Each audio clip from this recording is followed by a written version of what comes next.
की जो बात करते हैं, लाठी चार्ज करके हमको अंदर डाला जाता है, टॉर्चर किया जाता है। तो हमारे पास कोई माध्यम नहीं, किसी संगठन से नहीं है, आम जनता है, स्टूडेंट है हम, क्योंकि हम बेरोजगार हैं। हमारे माता पिता इतना काम करते हैं, मजदूर, किसान, छोटे व्यापारी, दुकानदार, लेकिन किसी की बात नहीं सुनी जाती। ये हर जगह हमारी आवाज को दबाने की कोशिश करते हैं। ये तो आज स्वतंत्र भारत के स्वतंत्र भारतीय नागरिक, बेरोजगार युवक और युवतियां हमारे ही संसद भवन पर हमला कर रहे हैं। तो क्या हमारे जनप्रतिनिधि अब इतने गूंगे बहरे हो चुके हैं कि उनको जगाने और उनके कर्तव्य को दिखाने के लिए हमारे युवाओं को भगत सिंह बनना पड़ेगा?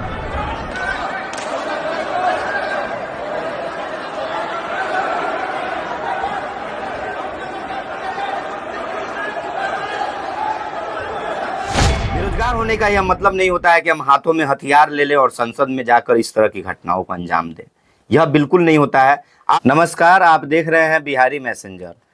संसद में कुछ सुरक्षा में जो चूक हुई है उस विषय में हम बातचीत करेंगे और संसद भवन के अंदर जाकर और वहां की कार्यवाही जो चल रही थी उसके अंदर खनन डालना और उस तरह की घटना को अंजाम देना ये कहीं से भी सही नहीं है।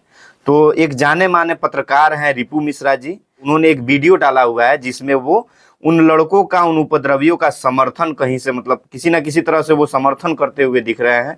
तो हम अभी उनसे बातचीत करेंगे कि ये किस हद तक सही है। तो हम उनको अभी फोन लगा रहे हैं और उनसे जानना चाहेंगे कि वे समर्थन क्यों कर रहे हैं।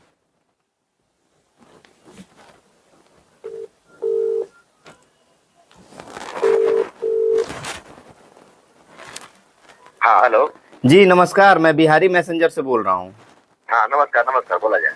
रिपू मिश्रा जी से बात हो रही है? हाँ, रिपू मिश्रा बोल रहा हूँ कि एक्चुअली आपने एक वीडियो डाला हुआ है जिसमें कि जो संसद में जो सुरक्षा में चूक हुई है उसमें जो भी दोषी हैं उनका आप समर्थन कर रहे हैं। ये निंदनीय है क्योंकि इससे देश की संसद का अपमान हुआ है, क्योंकि हमारे देश का जो लोकतंत्र है बहुत विशाल है और बहुत महान लोकतंत्र है। आपको कैसे लगता है कि मैं उसका समर्थन कर रहा हूँ? क्योंकि आप उसमें बता रहे हैं कि बेरोजगारी की वजह से कुछ सांसद जो है नहीं सुन रहे हैं, युवाओं की बात नहीं सुन रहे हैं, तो वो संसद में जाकर और आप तुलना कर रहे हैं भगत सिंह से, इस तरह की बातें आप बोल रहे हैं।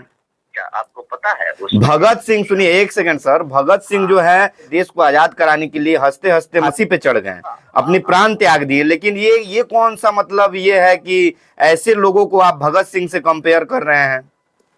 अब आपको पता है कि भगत सिंह ने संसद पर जो बम फेंका था वो उस समय ब्रिटिश गवर्नमेंट थी, उस समय हमारा देश संगठन की नीतियों को दुनिया के बारे में बताना चाह रहे थे। वह अपनी आवाज उस सदन तक और दुनिया तक पहुंचाना चाहते थे। तो आपको यह भी मालूम होना चाहिए कि कल की जो घटना घटी है उसमें नीलम नाम की एक दोषी है। उसकी क्वालिफिकेशन क्या है कि वह BA, MA, BEd, MPhil, ये सब क्वालिफाइड है।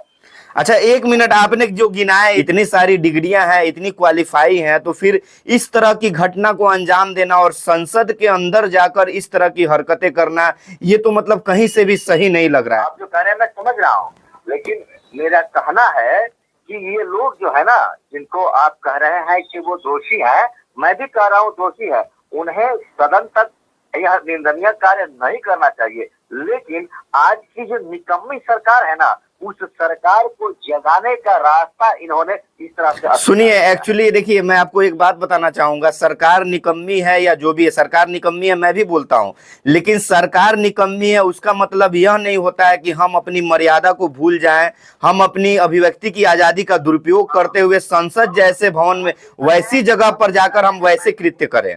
ये तो कहीं से भी सही नहीं है। का समर्थन करता हूँ, लेकिन मैं यह नहीं कह रहा हूँ कि उन्होंने यह कार्य सही किया है।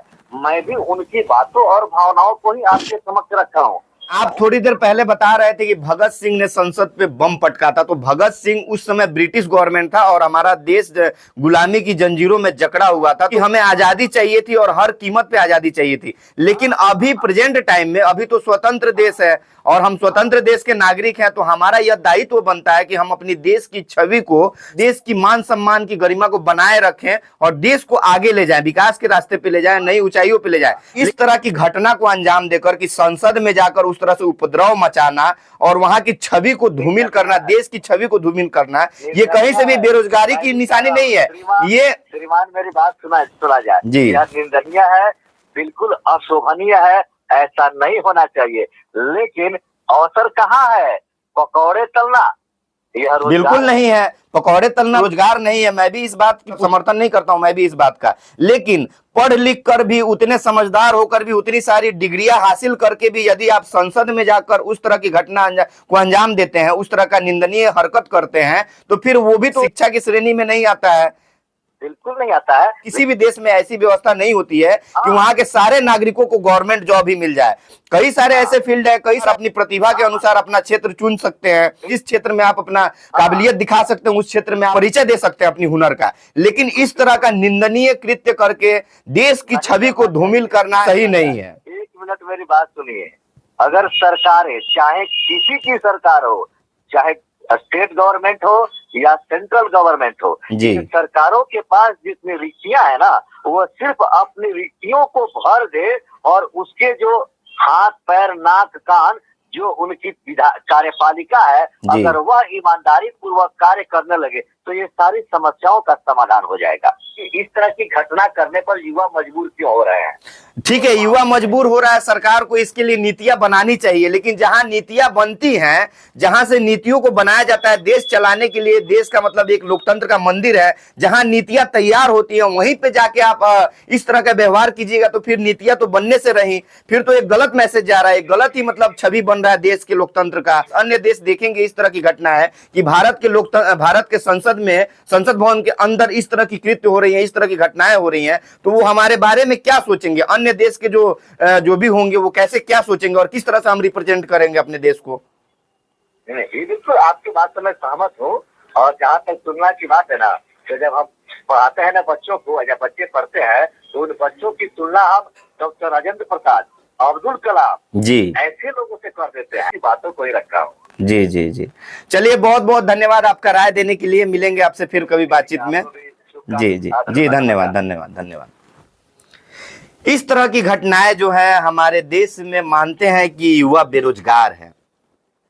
हालांकि बेरोजगारी एक बीमारी की तरह हमारे देश में फैला हुआ है। बेरोजगार होने का यह मतलब नहीं होता है कि हम हाथों में हथियार ले लें और संसद में जाकर इस तरह की घटनाओं को अंजाम दें। यह बिल्कुल नहीं होता है। आप स्वयं पे भरोसा रखिए, जिस तरह से काबिल हो, जो आपके अंदर हुनर हो, आप अपने हुनर का परिचय दीजिए, ना कि आप हिंसात्मक कोई कार्रवाई करें और इस तरह की घटना को अंजाम दें जिससे कि देश की छवि धूमिल हो। तो मिलेंगे किसी और वीडियो में। आप देख रहे थे बिहारी मैसेंजर। जय हिंद।